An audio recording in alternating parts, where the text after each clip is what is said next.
दंगे खत्म हो जाते हैं लेकिन उनके निशान रह जाते हैं। वही निशान आपको बड़वानी में शाहबाज और फकरू और रऊफ के घर में भी देखने को मिलेंगे, जो हत्या की कोशिश के मामले में महीने भर से जेल में बंद हैं, फिर भी दंगों के आरोपी बन गए। वहीं 16 साल का शिवम भी है, जो वेंटिलेटर पर जिंदगी और मौत से लड़ रहा है। ठीक होता तो बहन की शादी में शामिल होता, लेकिन फिलहाल अस्पताल के बिस्तर पर है। सेंधवा में जोगवाड़ा रोड पर यह शाहबाज का घर है, जिसके एक हिस्से पर प्रशासन का हथौड़ा चल गया। शाहबाज, फकरू और रऊफ 11 मार्च से जेल में बंद हैं, लेकिन 10 अप्रैल को वो जेल से बाहर आए, दंगों में शामिल हुए, एक स्कूटर एक मोटरसाइकिल जलाई, फिर जेल चले गए। कम से कम बड़वानी पुलिस की बातों से तो ऐसा ही लगता है। शहर में सांप्रदायिक दंगों के बाद 10 अप्रैल को 2 दोपहिया वाहनों को आग लगाने के आरोप में जिन तीनों पर मामला दर्ज किया गया है, उनकी पहचान शहबाज, फकरू और रऊफ के रूप में हुई है। वैसे तीनों पर 5 मार्च को अपने पड़ोसी सिकंदर अली पर गोली चलाने के आरोप में धारा 307 के तहत मामला दर्ज हुआ। 11 मार्च को वो गिरफ्तार हुए और जेल चले गए। बड़वानी पुलिस ने रामनवमी के जुलूस पर हुए पथराव और उसके बाद भड़के दंगों में अब तक 14 एफआईआर दर्ज की है, उसी में से एक एफआईआर ये भी है। हैरत की बात यह है कि जिस पुलिस थाने में तीनों आरोपियों के खिलाफ हत्या की कोशिश का मामला दर्ज किया गया था, दंगों का मामला भी उसी पुलिस थाने में दर्ज किया गया है। 11 मार्च को बड़वानी के पुलिस अधीक्षक ने एक प्रेस कॉन्फ्रेंस को संबोधित करके कहा था कि रऊफ, शहबाज और फकरू ने सिकंदर अली नाम के अपने पड़ोसी पर गोली चलाई है और इसी आरोप में तीनों को गिरफ्तार किया गया, जिसके बाद से तीनों आरोपी जेल में ही हैं। तो हम पता लगाएंगे विवेचना में, जो आप बता रहे जेल में है, तो उसमें जेल अधीक्षक से जानकारी लेंगे कहां पर जेल में उनकी रिहाई हुई नहीं, उसके आधार पर आगे विवेचना जारी रहेगी। वो विवेचना को विषय उसके बाद आगे कार्रवाई की जाएगी। सर, अभी मामला दर्ज किया गया था, तो किस आधार पे? मामला फरियादी के द्वारा बताए अनुसार किया गया है। मेरा बच्चे का तो कहीं से कहीं तक कुछ था ही नहीं, वो तो अंदर था।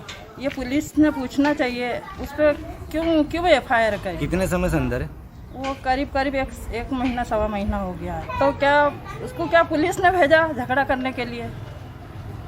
किस वजह से उसका नाम आया? तो वही पुलिस से पूछना है कि उसको किसने बाहर कहा पुलिस। तो आप लोगों ने किसी पुलिस अधिकारी को बताया नहीं कि वो जेल में है? बताया था, लेकिन हमारी कोई सुनने को तैयार ही नहीं। हमने बहुत रिक्वेस्ट की कि हमारा बच्चा जेल में है, लेकिन कोई हमारी कहीं सुनने को तैयार ही नहीं हो रहा था। हम लोग इतने परेशान हो गए थे, हम लोगों ने हाथ जोड़े, माफी मांगी कि भाई हम लोग नहीं लड़ाई झगड़े में। हमारे बच्चे घर में काम कर रहा था, वो बच्चे को घर में से लेके गए, उसका तो कोई नाम ही नहीं था छोटे बच्चे का, उसको भी घर में से उठा के ले गए। हालांकि तीनों आदतन अपराधी हैं। शाहबाज के खिलाफ महाराष्ट्र के अकोला में हत्या और मध्य प्रदेश के सेंधवा में 5 से ज्यादा मामले दर्ज हैं। फकरू के खिलाफ 2 और रऊफ के खिलाफ 4 से अधिक मामले दर्ज हैं। दंगों का यह दर्द 16 साल के शिवम पर भारी है।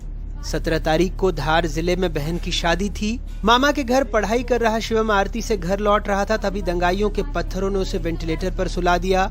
इंदौर के अस्पताल में भर्ती है, सरकार इलाज का पूरा खर्च उठा रही है। मेरा छोरा भी खरगोन में पढ़ रहा था 3 साल से, और यहाँ आने वाले थे, तो वो जुलूस में रुक गए कि जुलूस देख के आएंगे। न घर में बैठा हुआ था, घर में से पत्थरबाजी हुई, न सिर में चोट आई, पूरे दुखी हो भी हुए हैं। मैं भगवान से प्रार्थना करती हूँ मेरा छोरा जल्दी आ जाए। मेरे अभी बड़ी वाली गुड़िया की 17 अप्रैल रविवार के दिन शादी थी। वो बच्चे की हालत गंभीर होने के कारण मेरी शादी रद्द कर दी, आगे बढ़ा दी शादी। बुधवार को हमने उन परिवारों का दर्द दिखाया था जिनके घर दंगाइयों ने जला दिए। सरकार ने उन घरों को बनाने के लिए पूरा खर्च उठाने की बात कही है। खरगोन में गरीबों के घर जल गए भाई, अनुसूचित जाति के लोग भी थे, छोटे छोटे मकान, घर जला दिए। अब बताइए ऐसे लोग जिन्हें घर जलाया उन पर कार्रवाई होना चाहिए कि नहीं होना चाहिए? किसी भी जात पात उपासना धर्म किसी को घबराने की जरूरत नहीं है। भारतीय जनता पार्टी की सरकार सबको सम्मान देगी, सबको सुरक्षा देगी, भाईचारा कायम रखिए। हाँ, गड़बड़ करने वालों के खिलाफ कार्रवाई होगी भाई। वाकई पुलिस अधिकारियों के लिए सब बराबर थे। खरगोन के सोहेल को 15-20 दंगाई पीटने लगे। जब पुलिस आई तो उसे अधमरा छोड़कर भाग गए। पुलिस वालों ने जान बचाई, उसे अस्पताल पहुंचाया। फरसिया और लटोरी मारना चालू कर दी। उसके बाद मेरे को क्या हुआ मेरे को तो मालूम ही नहीं, मैं तो बेहोश हो गया। फिर कुछ पुलिस कर्मचारी आए, अब एक से दो थे, मेरे को नहीं इतना मालूम है, बाकी मेरे को हाथ मेरा खंधे पे डाला और लेके चले गए अस्पताल में, भर्ती कर दिया। सुबह से काम पे गया था, 500-600 रुपये कमाता हूँ, सुबह से आता हूँ। और बस कैसे हुआ? अभी है कि चक्कर वक्कर आ रहे हैं, खून काफ़ी ज़्यादा बह चुका है, घर वाले बेचारे रो रहे हैं। किसी को जेल से ही दंगों का आरोपी बना दिया गया तो कथित तौर पर किसी का घर बगैर नोटिस के ढहा दिया गया। फिर भी सरकार कह रही है सबका साथ सबका विकास, लेकिन जिन्हें ज़मीनी हकीकत पता है उनके लिए ये लतीफ़े से ज़्यादा और कुछ भी नहीं। हालांकि फिर भी कुछ लोग हैं प्रशासन में, पुलिस में, जिनको देखकर भरोसा तो जगता ही है।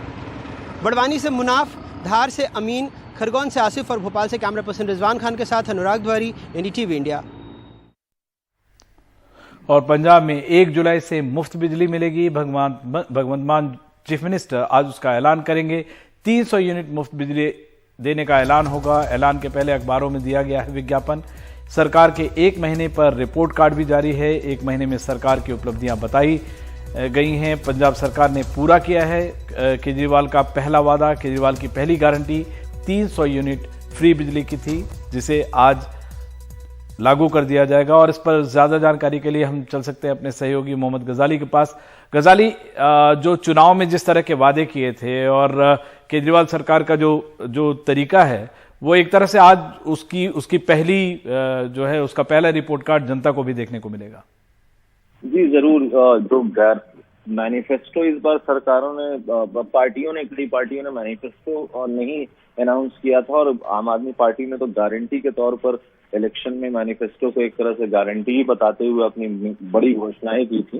तो उसमें सबसे बड़ी घोषणा यही थी कि जो बिजली है वो 300 यूनिट मुफ्त दी जाएगी। और इसी घोषणा के साथ आम आदमी पार्टी ने पिछले साल पंजाब में अपनी कैंपेन शुरू की थी। तो आज सरकार का 1 महीना का कार्यकाल हो चुका है और अखबारों में भी हर तरफ ऐड देकर ये घोषणा कर दी गई है कि 1 जुलाई से पंजाब में 300 यूनिट बिजली फ्री दी जाएगी। अब उसकी क्राइटेरिया क्या है, क्योंकि कई विवाद इस पे भी छिड़ा रहा कि क्या कंज्यूमर अगर 302 यूनिट या 301 यूनिट कंज्यूम कर लेते हैं उपभोक्ता जो है, तो क्या पूरा बिल देना होगा या उतना ही देना होगा। तो इन सब डिटेल्स की जानकारी शायद आज अगर मुख्यमंत्री या दिल्ली में अरविंद केजरीवाल जो पार्टी संयोजक हैं वो उसकी तफसील बताएं। तो फिलहाल सुबह सुबह तो यही खबर आई है कि 1 महीना पूरा होने पर, कार्यकाल पूरा होने पर सरकार ने आज टाइमिंग की घोषणा कर दी है कि कब से मुफ्त ये लागू किया जाएगा, कब से ये घोषणा जो है पंजाब में लागू की जाएगी। बिल्कुल। एक और संक्षिप्त सा जवाब चाहेंगे, क्या इस दौरान ये भी उम्मीद की जाए जो पंजाब की सबसे बड़ी समस्या है और जो सबसे बड़ा मैनिफेस्टो में मुद्दा था कि अनएम्प्लॉयमेंट का, उस पर भी कुछ रोशनी डाली जाएगी?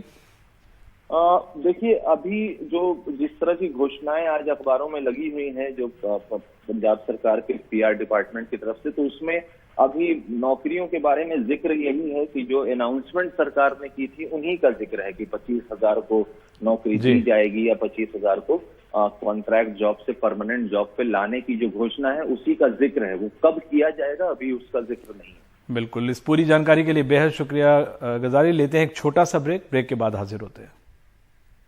भारत में महंगाई दर पिछले 6 महीने में सबसे ज्यादा है। खाने पीने और दूसरी सभी चीजें आसमान छू रही हैं इनके दाम, जिससे रोजमर्रा की जरूरी चीजों की कीमतें बहुत ज्यादा बढ़ गई हैं। ऐसे में गरीब और मध्यम वर्ग के परिवार अपना गुजारा कैसे कर रहे हैं, देखते हैं हमारे सहयोगी आलोक पांडे की रिपोर्ट। भारत में ताजा तरीन ऐश की चीज का नाम है नींबू, जो उत्तर प्रदेश में 300 रुपए किलो में बिक रहा है। 2 महीने में इसके दामों में 10 गुना इजाफा हुआ है। इसका राम दुलार गुप्ता जैसे छोटी दुकानें चलाने वालों के कारोबार पर बहुत बड़ा असर पड़ा है। वाराणसी में नींबू पानी वाली अपनी इस दुकान से महीने में वो जो 15,000 रुपए कमाते हैं, उससे परिवार के 5 लोगों का गुजारा होता है। अभी मान लीजिए कि अगर से नींबू की महंगाई की वजह से अगर से हम दुकान बंद करें तो हमारे ग्राहक जो पूरा जो इधर उधर हो जाएंगे, फिर उसके बाद में हम धंधा चालू करेंगे तो हमारा ग्राहक मिलना बड़ा मुश्किल हो जाएगा। इसलिए कि आज 2012-13 से जो कि हमने धंधा जो चालू करके रखा है, जो ग्राहक हमारे बने हैं वो सब हमारा छितिर-बितिर हो जाएंगे तो फिर हमें बहुत प्रॉब्लम हो जाएगा। पिछले 6 महीनों में देश भर में सब्जियों और दूसरी जरूरी चीजों के दाम काफी बढ़ गए हैं। तो मैं लखनऊ की एक सब्जी की दुकान पे हूँ। एक थाली में मैंने कुछ सब्जियाँ, आलू, प्याज, जो एक टाइम के मील का जो रिक्वायरमेंट होता है वो मैंने रखा हुआ है। लेकिन मैं आपको बताना चाहूँगा, जैसे आप ये देखिए, ये जो परवल है ये 100 रुपये किलो चल रही है। ये जो भिंडी है ये हमें सब्जी वाले भैया ने बताया कि ये 80 रुपये किलो है। और ये नींबू जो आप देख रहे हैं, जो अकेले यहाँ पड़ा हुआ है, एक ज़माने में हम लोग आधा निचोड़ के फेंक दिया करते थे, ये 10 रुपये का है एक नींबू। तो अगर आप इस थाली का एक कैलकुलेशन करें कि भाई एक आदमी को एक बार के खाने में मान लीजिए इतना या इससे थोड़ा कम लगे, तो जो राजेश है हमारे सब्जी वाले, उन्होंने बताया कि भाई ये 30 से 40 रुपए की थाली है और आज से 6 महीने पहले ये थाली शायद हमें 25 से 30 रुपए में मिल जाती। तो 10 से 15 रुपए का इजाफा हुआ है।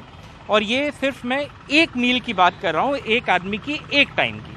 तो इससे आप अंदाज़ा लगा सकते हैं कि महंगाई कितनी ज़्यादा है इस वक्त। इसका समाधान कब निकलेगा, इसी सवाल का जवाब हम फिलहाल ढूंढ रहे हैं। बढ़ते दामों का सबसे ज़्यादा असर सबसे गरीब लोगों पर पड़ता है। लखनऊ में शशि कश्यप के पति एक कैंटीन में काम करते हैं और उनको 15,000 रुपये महीना मिलता है।